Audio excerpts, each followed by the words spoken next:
Okay, so this is the unboxing of the Hobby King 5.8 gigahertz 200 milliwatt FPV system.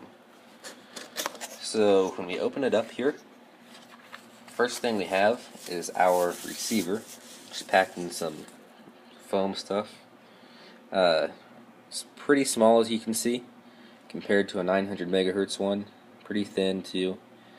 On your top you have your dip switches for your channels and your antenna connector. On your bottom, you have two AV out sources, one so you can have, say, if you want video goggles, and one for a monitor for spectators to view. You also have a DC in port where you can plug in your power source. Also in the box, we have our 5.8 gigahertz 200 milliwatt transmitter.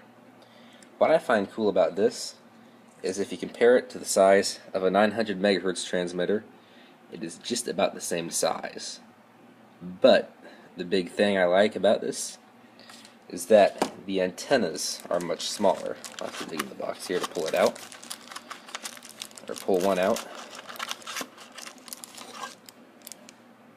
That is the antenna. So if you compare an antenna that size to one maybe two times that size, that is a big weight save thing that you have right there. On your transmitter, you have your ports down here. That's your power port, and then you have your video ports over here. And for your frequency adjustment, if you look right there, you will be able to see your dip switches for your transmitter. You can flip those to change your frequency, but it is under the plastic shrink wrap that's on the transmitter.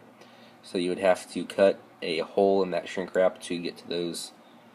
It's kind of a poor design in my opinion, but hey, it works. Along with your transmitter, you have two wiring harnesses. One is for your video. Looks like you have negative, positive. Don't know what those are. But looks like you have a lot of stuff here for your options, and you also have, hey, this is already soldered up, cool, your power cable, which is soldered with a female JST connector. Pulled these out beforehand so I could tell you. But you also get two instruction manuals with your transmitter and receiver. The receiver tells you what your ports and pins need to be for your channels and how to hook it up. And for your transmitter, it tells you your ports and pins for your channels once again. And it also gives a wiring diagram for the pins on your video out part. Also in our box, we have a power supply cable for the video receiver, which I think is a nice touch that they also added the JST connector for this, since you don't have to guess on what the polarity would be. That just goes right in here, and you're ready to run for that. And of course, always make sure you have your antenna on it before you plug anything in. Here's the second antenna. What I noticed first off is that these tend to be just a touch of a different size. If you look at the connectors, they're just a little bit different. So I'm guessing one's transmitter and one is receiver.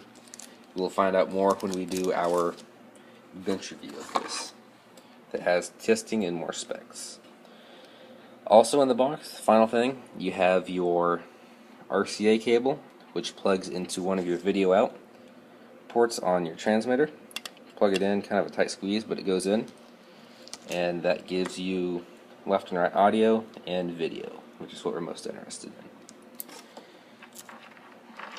That is the complete unboxing of the 5.8 gigahertz 200 milliwatt transmitter. Thank you for watching, and stay tuned for more bench reviews and range tests.